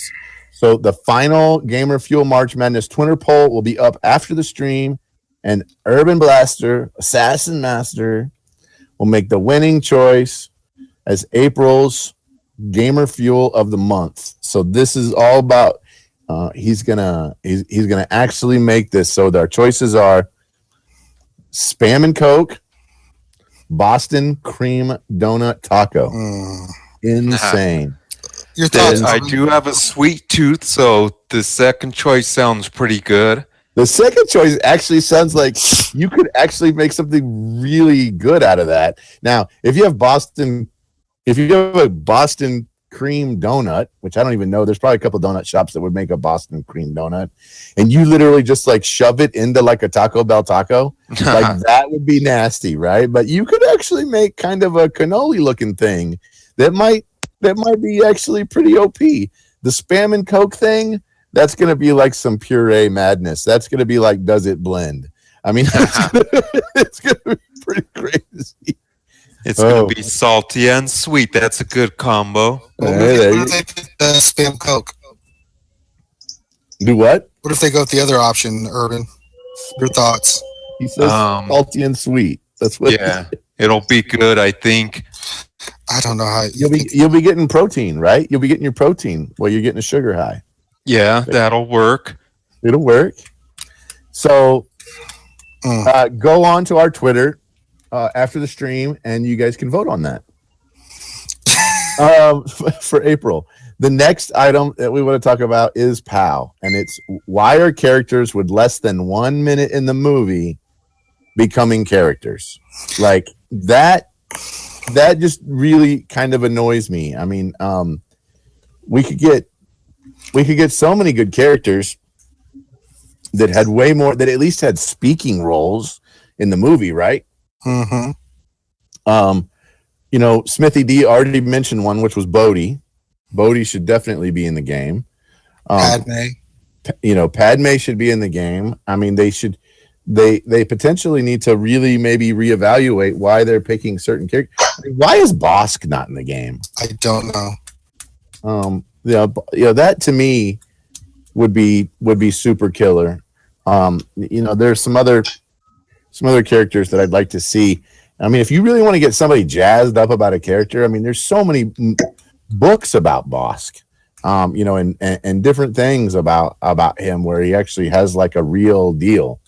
I would so much rather see that. We already did theory crafting with PAO, basically April Fools on that one. And so I think that leads us into question and answers. Well, let's do this. I mean, we already know Smithy's answer on this, so I'm going to skip him. But what about you guys? What is a character that you are just baffled is not in the game yet? Besides Boss, the ones that Grande mentioned. We'll go with Nukin first. I think it's time to get Grand Admiral Thrawn in the game. Oh, that would be good. He's now in the Rebel show. He's a badass in that. He was in the Legends books. That's right. Throne is definitely not anticlimactic like Obi-Wan Kenobi and Maul. So that would be I don't want to talk about that. but yeah, crack. I'm talking about the finale. You're talking about the finale of. Yes. But you made it anticlimactic. That was. Was that the finale, or was that the second to last? No, that's the second. The finale is this Saturday. Okay. My dick got soft over that. Well, that's because you don't understand it. Okay, so we were talking about this in the Republic Discord and breaking it down. This total spoiler alert. If you haven't seen this, well, tough on you. If you haven't seen this, you might want to tune out for 5 minutes. But so the fight was very short. But if you pay attention, so there's no like acrobatics. But if you pay attention, there is some dialogue. Yeah, there's some dialogue, but Qui-Gon, the stance of how he holds his lightsaber, and Kenobi, it changes there, right? And then Maul's stance changes as well. So if you kind of understand a little bit of the lore, you can get a little bit more out of that fight. But if you're just there for a 10-minute epic acrobatic battle, you're out of luck for that one. It was very realistic. I wanted both. I wanted a new stance, and I wanted a new fighting style, and then I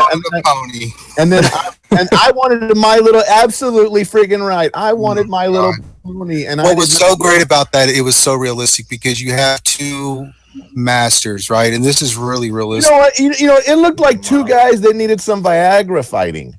I mean, it looked like two guys in a. It did not look like that. Fighting. It was not look like that. Yeah. It was perfect. It was. I was wondering where the life alert button was. Two guys could press it and say, "Help! I've fallen and I can't get up." They're so well. I mean, it was. Let me fights that when those two met, it was going to be who has the move that they're so in tuned, right? And they're so at this point in their life, because remember, Darth Maul is no pushover. He was kicking the crap out of the Inquisitors before. He was taking on all three of them. Butt too. When you finish, I just want to say something about the fight. Sure, go ahead. Go ahead. No, you can carry on. I just want before you move subject. Because in a realistic fight, when you have two masters, and this goes back to even feudal Japan, fights did not last like they did in Star Wars. It was pretty much 1-2, someone died. It was that because they were so good that it came down to a centimeter here or there of a move where they would stare at one another. Vader and Old Ben in A New Hope was a better fight scene. But you have to put it in the context. It was for the movie. In the movie, they have to have fights. But of course, in the movies, it's their circumstances. Like if you look at the battle in Phantom Menace, right? You have a Master's Apprentice, Jedi at their prime, and then Darth Maul at his prime, right? And Maul's whole purpose was to separate them because he could hold them off, but they were such in tune with one another. That's what made that fight there. Even if you look at the Anakin Obi-Wan fight, or you look at all the fights in the Clone Wars, right? Those fights were for what they needed to be. But when you have two old masters of their skill, right, going at it, and it was perfect. It's like Ben knew what Maul was going to do before Maul did it. He moved his hands, he moved his stance. He's just waiting for him, just ready to pounce. And he was like, up as soon as he moved, he was like, "I got you, bam, bam," and he knew exactly where he was going to be and cut him in half. It was absolutely brilliant. Okay, and that's a realistic fight, and I thought it was very, very fitting for how much those characters and what they've been through and the fights that they've had to end the way that it did. Enough of you. I hear it. I hear your point. Smithy D, what's your point?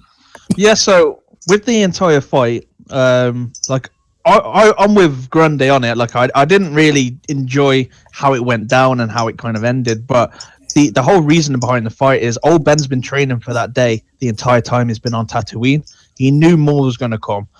Maul didn't train, and that was a thing. Maul completely lost his fatigue. He lost his build. Maul wasn't training every single day. Okay, he beat the Inquisitors, but so did Ahsoka, taking 2 of them on. You know, and Ahsoka isn't a pushover, but compared to the status of someone that's a Sarisu defensive master, Obi-Wan tricked Maul by going into, I believe Genso.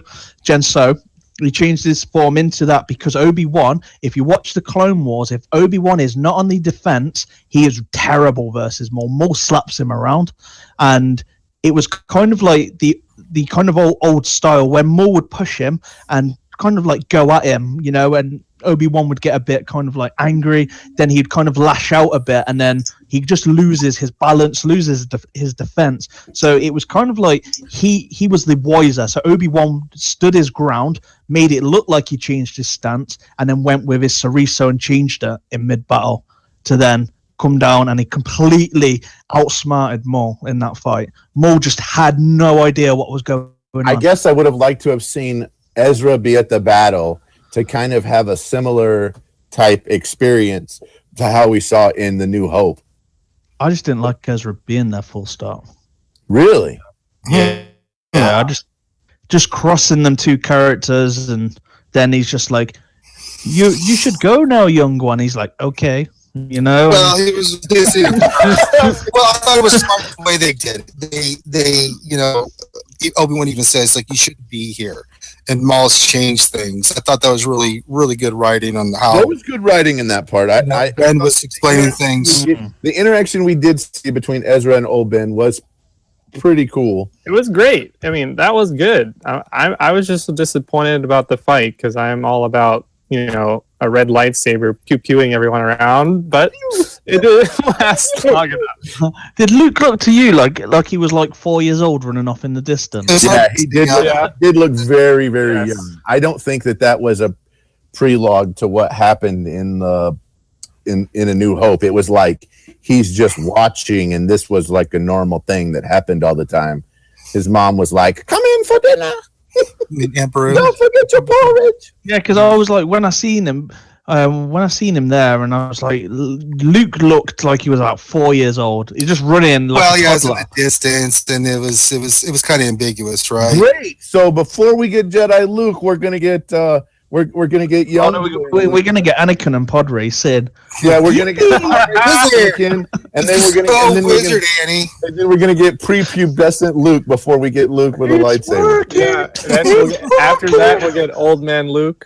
Oh man! All right, are we ready for some questions now? Oh yeah, we're up there for some questions. Okay, so here's a question. This comes from PC Animated. He says, "Question for you guys: Is Cassian worth farming to the change in instead of Lando in Wedge-led teams?" So basically, Wedge leader teams, Lando or Cassian on that team. Let's talk to we haven't heard from Loki in a while. Loki, what do you think, Loki, on that one? Sorry about that. I'm packing right now, but I'm good. I am listening. Loki. Yeah. I would still say Lando, honestly. I mean, it's been proven already. If you're going to run a wedge lead with Biggs and Lando, I really don't see Cassian being used outside of with a Rogue One team. Honestly. I mean, what do you guys think? Smithy, what do you think? I'd stay to farm both because Cassian's in the arena store, and you want to really get the best characters out of there, just in case things change in the game. But Lando is great, and he's great for the AAT. I would still say that you'd go for Lando, but you still want to be going for Cassian because they're in completely different sides of the game. So, yeah, go for Cassian from the arena shipments because it's not going to affect your farming of Lando, and you should really be going for as many characters as you can. But Lando is a great character to have, but he's not as a big essential as some other characters because he currently doesn't have a ship. You can, depending on the progression, of course, on where you're at and what you've got under your roster, he's definitely one to have. But when you start getting against higher like crit immunity and stuff, he kind of loses his place in the arena, unless he gets a Zeta, of course, where he kind of ignores all that. Until then, it's one of them. So, Alex Zabwa Evermiller says, "Do you?" I'm sorry, I totally butchered that name. I know. Sometimes I put names in there, and you're just like, so we're just gonna call him Farfid Nougat. We're just gonna say Alex. So can you guys go over 9B and 9C light side for those of us who struggle on it? I have the answer for this. Smithy has a great video on this. Right, but I have the answer. You make friends with Ewalkin, and you get his gen or so, and then you win. Yeah. You guys need to have some powerful allies. Yes, you need to have a powerful ally that has like an old Ben maxed out, or that has a Jin Urso, and you run a mostly rebel squad with Jin to resurrect. Mm-hmm. Smithy, what do you think? I know you have a video on 9B. Well, you guys have got it on the forums, Team Instinct, haven't you? On the EA forums where it's borrow a hero. Borrow a hero. If somebody wants to borrow a hero, you can borrow a hero. Totally agree with that. Borrow somebody 7-star General Kenobi. That might work too. So that's what I use. I mean, I just basically I use my phase 1 tank grade team. It's not even they're the Jedi, and they're not all gear 11. I just borrowed a Kenobi, and that was that. I mean, what about 9C? I had so much more trouble with 9B than I had with 9C. Yeah, 9C is not that bad. That's the one with all the droids. Yeah. That's the rocket trooper, I think. Right? Yeah, it has the Rocketeer. The rebels can get through that. Jedi can get through that. I also beat that with Jedi. I think it's better to bring in a tank ally for that. So we were talking about, using Jin with rebels, or bring in Kenobi. I think if you have a be able to do that Kenobi or a Baze ally, that would be best. That would work well too. Yeah. So hopefully that answers that question. Anybody else have any thoughts on those? Urban Blaster, what do you think about 9B, 9C? 9B, I did finally get through that thing. It was a freaking pain in the ass, and I did retry it the other day just to see if I could, and I couldn't. I don't know what happened. I think I just got some really good RNG when I did do it, especially on that the third stage. It's I mean, the key is speed to get through the first one, because if they get the first off, they're going to get all those AoEs. But the key on that I got through on there was a fast squad, so that you could and you need to have some heavy hitters in there, like with Anakin lead if you're going to go with Jedis.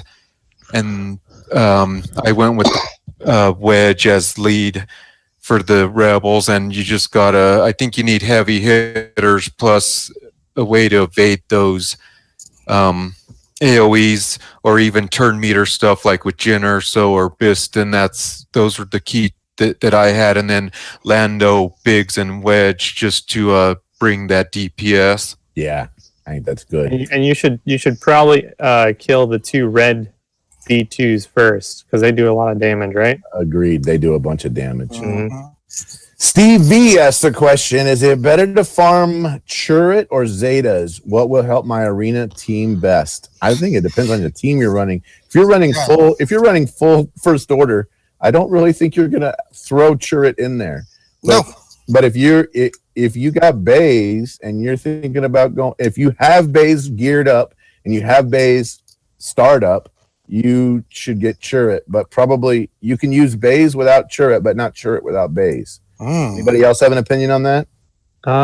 So if you don't have Churret unlocked, it's going to take you 330 shards. So that's about 60 to 70 purchases. That's about half of a Zeta.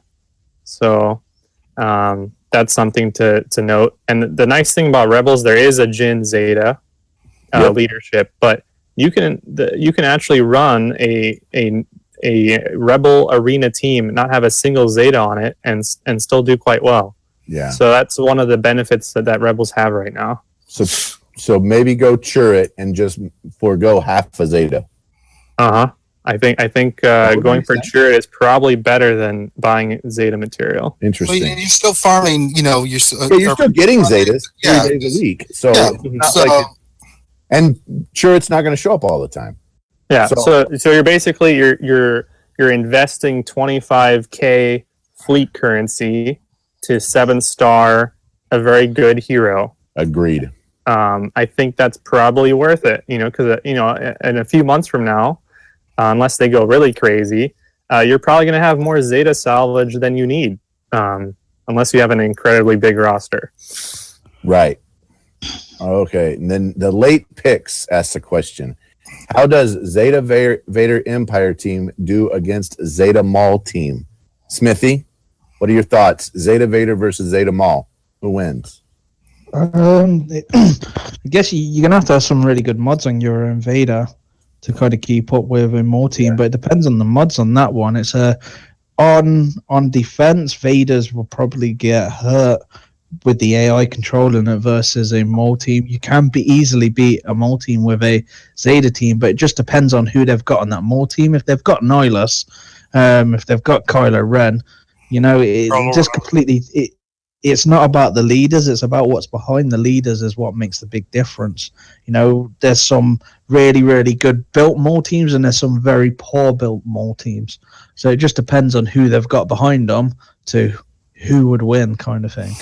Well, and the mods, of course. Behind every good Sith is a good woman. I think that's why that thing works. If it's got Nihilus, of course. If it hasn't got Nihilus, then that's kind of losing the cooldowns. So that does massive against Vader with the fact that the Sith can set up at the beginning, and this is the big issue, is if they've got Nihilus, Maul's going to come in, or whoever's going to come in like Darth Sidious, and he's going to come down, put some dots down. Nihilus then is going to increase all their cooldowns, so Vader's already sitting there. There's not much they can really do. They're only going to be able to use their basics, and if they hit... So that's the issue, but if there's no Nihilus there, then... Yeah, Vader can easily stomp a Maul lead because Nihilus is the one that causes the issues when Vader cannot, or Boba Fett cannot use their abilities. Once you've got out the gate on that, and there's no Nihilus there, and you got to remember, Nihilus can KO one character quite easily and quick. If he's getting the drain by 5 straight away, it doesn't take too long for him to just annihilate Vader, for example. But it depends on who's controlling it and who you're going for, essentially. So I was going to add to that real quick. Yeah. I think if you're going to run a Zeta lead, you should consider taking out this. This is very controversial. You should consider taking out TIE Fighter Pilot. And I know he's been the bread and butter of a Zeta team, but you're never going to get him to go first now that they're Sith Assassin. You should consider putting in like a Zeta Dooku or something in there. It's just going to actually do better for you than, because TIE Fighter Pilot needs to get going, right? And he never can really get going against Dooku never needs to get going. He geeks out of the gate going. All you exactly is him prancing around all the time, right? Mm-hmm. Unless he's dazed. And the issue you've got with TIE Fighter Pilot, the same with Emperor Palpatine versus Azul team, on their basic they do splash damage, so you're giving the team a load of like dodges and turn meter. Yeah, interesting. I don't know. I'd like to add just one more thing. So for me personally, I have not Zeta'd my Darth Maul. I've refused to right now, and it's not. How dare you? It's just not because be a team player. No, I listen to Smithy, man. He says stay ahead of the meta. So, but I'm not saying it because of that. I'm just saying that in the beginning, I already Zeta'd Darth Vader. So I kept with him for as long as I could. And, my top 15 right now is all Zol. And then there's a few Rex. And I got a Rogue One squad that's really good. It's actually under-modded, but it's very good. And then I got a couple of the Xeris GKs on my shard. So going back to the question, I will say that a majority of the Zols on my shard do not have Sith Assassin, or they try to run Sith Assassin, but they just don't have the mods to do it. I do. I mean, it's for me. So TIE Fighter Pilot for me, I had to get enough speed on him. So he goes before Palpatine does. So because everybody with Zol runs the Palpatine. So, but if the Palpatine's like even at 230-ish or so, my TIE fighter pilot at one time was like 295. So, I mean, it's crazy fast, I know, but it does work. It's fun to watch, especially your team, the TIE fighter pilot goes. And then I also threw in a Zeta Darth Sidious. So you got two really that helps. Yeah, you got two really fast AoEs going, and you get that turn meter reduction chance. So that alone for me, it helped me, hold my top 3, whatever you want to call it. Sure. And then to pick up the slack was, at that time I had like a 4-star nihilist or something, but I had every single character except General Kenobi had an AoE to do turn meter reduction throughout the whole match. And if you can survive the opening barrage. Then barrage of days and whatever. I mean, that Zader team is really strong in the long haul. I haven't seen one Zol team, at least on my shard. This is why I miss tournaments a lot, because I can't fight the other top teams, right? This goes back to the fact that every server is way different than another server, and you didn't really notice that until we got into tournaments. And you're like, oh, smack, that dude whoops my butt every day. And oh, smack, that dude, I could kick his butt every day. Yeah, I wish they could fix tournaments and bring them back. I mean, I know that's what Smithy basically said as well, but I'd love to see a 2-day tournament that didn't have cheaters. And, let's just do it. Yeah. But oh, you want a 2-day tournament? Well, I like the 1 day. I liked the 1 day or the 2-day tournament. A 2 day. It's really there was one reset in there, right? Not 2 resets, and definitely don't give us one of these dumbass week-long tournaments. Jiminy Cricket. Those were painful. Spending 4 days about 4 a.m. in the morning. So the thing I liked. Oh, sorry. Yeah. The thing I liked about tournaments was it gave a dude like me a chance to at least get those characters. And now we just get these 3-star guys that they're some of our viable at Gear 11, but other than that, most of them are. Outside the sit, those sits are sick with that. What they could do it even at 3-star, but those tournaments, I do kind of miss them. Yeah, definitely, because the characters that you got, if you didn't have the character, you couldn't gear it. Now, if you've got the 3-star version, and then you say, let's gear him, and then no, he's just gone into a hard mode. It's kind of just gonna. I actually have a feeling. I have a feeling too on the tournaments. I don't think it's really, I don't think it's just the cheating. I mean, that was obviously apparent, but I met some really good guild mates, through the tournaments. I mean, just communicating with more people. Right. I really enjoyed that. I mean, honestly, I met some really good guys. And everybody could see how everybody was performing. I don't know if people were poaching other people to go to their guild, but I made some good friends, and then we communicate now outside of the game. So it's, we had, I can really remember miss that. I can remember, having, I got on one of the very first tournaments I got on, and for whatever reason, there was like 20 guys from Row in that guild, in that tournament. And so it was like me and 20 Row guys. And I didn't know the people in Row nearly as well as I do now, because we were all in the same tournament together. So without a doubt, I have a question here that's kind of geared towards Maze Ducky. The question here is, now that Cassian and K2 are farmable, do you see Cassian's U-Wing anytime soon? And I guess the follow-up question to that would be, just because you get it, does it mean it doesn't suck? So, Maze Ducky, do you see Cassian's U-Wing coming? And then do you see it being meta changing for ships? Yes. Oh, we did? Oh, save okay. that for the Sunday show. We'll save it for that. I will tell you that I don't see it being I don't either. Game changing, but who knows? It could happen. I know. I guess you've all got access to it though. Yeah. Well, the characters, because you need Jen as well, didn't you? Yeah. You need Jen, Cassian, K2SO, Yeah. and then however the shop is. I don't know. The ship. Yeah. All right. Night Temple had a question. Your thoughts on the bug fix hidden in the update. The AT-ST driver PvE unit has been updated. It will now inflict health down when it uses its special ability, or it was inflict special damage. Wait. So ask the question again. I remember seeing. The Nice Sampler says, here's a question. Your thoughts on the bug fix hidden in the update. The AT-ST driver PvE unit has been updated. It will now inflict health down when it uses special ability. So that character is in a node. Let me see if I can find him. He's in like a hard node, or he's in maybe he's in Cantina. I don't remember. So I think you see that guy in light side 8B, I think, is where you see him. You may see him somewhere else. He just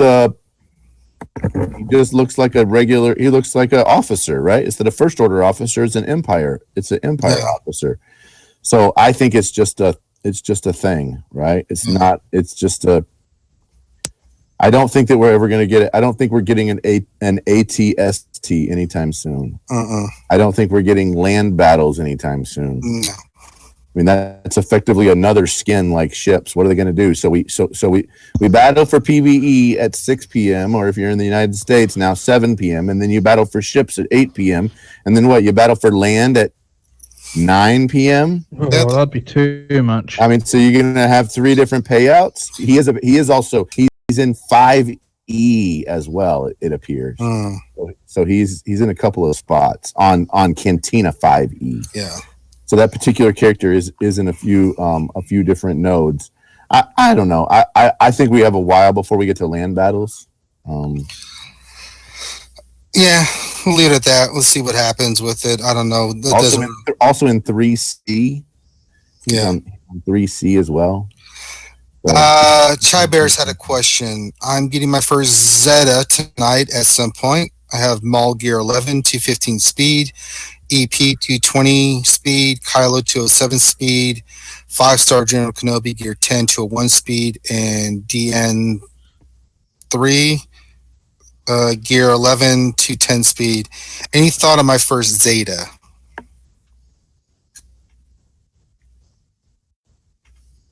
he could run Maul. Yeah, I mean, that would. I mean, typically whenever we talk about Zetas, we talk about you trying to go for PvP first because that's where you get paid every day, and then after PvP, we're trying to go for the Rancor, and then after the Rancor, we're trying to go for Heroic AAT. So if it was me, I would tell you to go the first place where you get paid first, which you get paid in PvP. That's the only place you're going to get 500 crystals a day if you take rank 1. That's it. So freaking, your PvP team needs to be your best team. Period. Bar none. Agreed. Do not worry about Heroic AAT. Do not worry about Rancor. That's my opinion. Somebody else may have a different opinion. By the way, what's up, Mikey? Michael Yearwood. Mikey says Zeta Maul. Totally agree. Yeah, I do too. Yes, indeed. I think that's all the questions. I don't see any more questions in there, so I think now would be a good time to end the stream. Hint, hint, wink, wink, nudge, nudge, say no more, Finn. Trying to give closing sequence. Okay. Oh, we have the voice of Finn, who has not been trolling tonight, surprisingly. Is it worth Zeta, or is it going to be dead in a week? I seriously doubt that the Maul team is going to be dead in a week. No. Way too much turn meter gain. No, it's going to be strong for the next few months still. Yes. I mean, unless they just introduce some new characters that are just groundbreaking that, just like, oh, well, there goes the Maul. Yeah, but that doesn't mean that they'll actually be in the game the next day. So, yeah, and then you have to gear them up. I mean, and by the time that happens, you'll have plenty more Zetas to go from there. Yeah. Just farm your Zetas. So we've had some great times tonight. We've laughed, we cried. That was mainly Grande. it's now time to end the stream. First, shout out to everybody who's in chat and who was on this that was watching the stream tonight. Appreciate you guys. The Andy part just went away. Finn, what have you done? Oh my God, what is happening?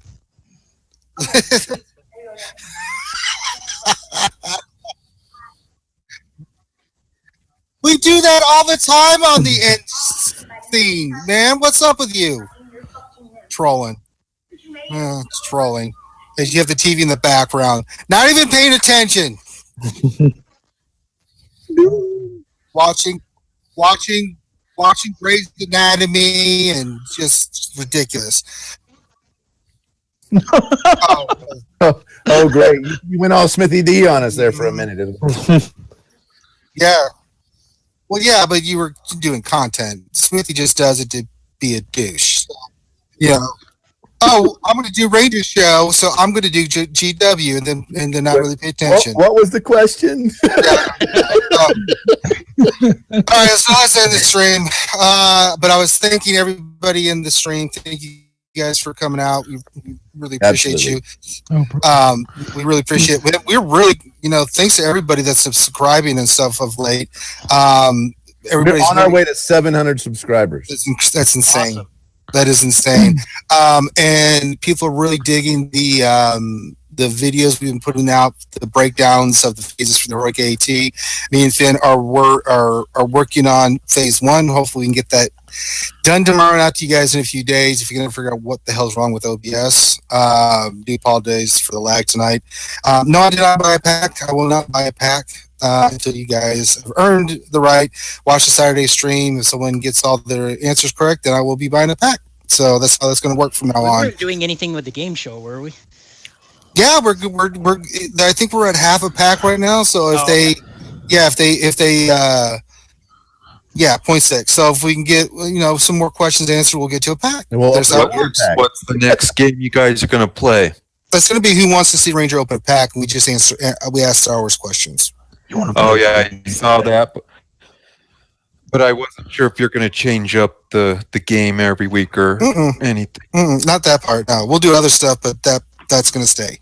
All right, so let's thank you for watching. Keep the subscriptions up. If you like what you see, keep subscribing. Go vote for Gamer Fuel. Yes, go to the Twitter right now. We got the poll up. Vote for who do you see Urban Blaster have to partake in is the best word I can come up with. But you can also follow us. Sway the votes this week. I know. I was so busy I couldn't get on and see what I wanted to vote for. Yeah, you might want to participate in that. Because you're going to be drinking or eating something. Right. We're going to continue this on in our Discord. And I think we also have Discord down here in the bottom. So if you're not a member of the Reality Skewed Gamers Discord, click through to our Discord and you can be part of the after show. Sometimes the after show goes on until the wee hours of the morning because we all are theory crafting on crazy stuff. And we might still be doing that again. Or if you have individual questions that you were a little bit too shy to ask, come to the Discord and we'll be there so you can ask those questions there. And let's go around the horn and so people can just tell a little bit about themselves and what they've got going on. First, Smithy D, what's up with you, buddy? Nothing much. Just making videos here, there, and everywhere. Yes, you find you. You can just find me by going onto my channel, Smithy D. That's it.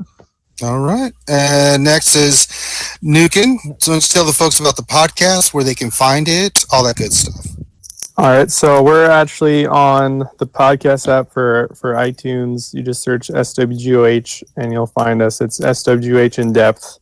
We're going to be on Google Play and some other podcast platforms pretty soon.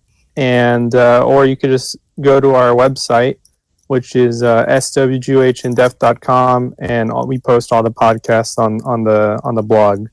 So yeah, and then you can find me at my channel, Nukin from Republic, and I make like educational videos on how to beat the raids, and I post like arena trial battles there. I'm probably going to try to do some ship content soon because there isn't really too much going on. Tell Mage Ducky that. I think Mage Ducky was invited for our special ship podcast episode, and I think we're probably going to do that once a month. So, and that was a lot of fun, right, Mage Dougie? He's not here. Oh yeah, he's not here. Okay, but I know he's there and he's not. He's but yeah, it's a lot of fun. Check out the podcast. It's we do one every week on Saturdays. We record it, and then we try to get it out as fast as possible in the next few days. All right. Next is Mr. Sir Loki. Hey, you can catch me. I got a little YouTube channel. It's Sir Loki, my name, SIRLOKI. So I do mostly arena trials against current meta. So a lot of Zader, a lot of Nihilist lead videos. If you guys are curious to see how they perform against the meta, it's all there. And you can catch me on line chat as well. It's DJ SIRLOKI if you just want to chat or request stuff. Thanks for having me on. Absolutely glad to have you. And the man himself, the man, the myth, the legend, Urban Blaster. Where can these folks hear you rain some blood on some fools? If you want to hear me rain some blood on some fools, go out to youtube.com/assassinmasters with an S. I usually do videos on featuring characters and what they're all about.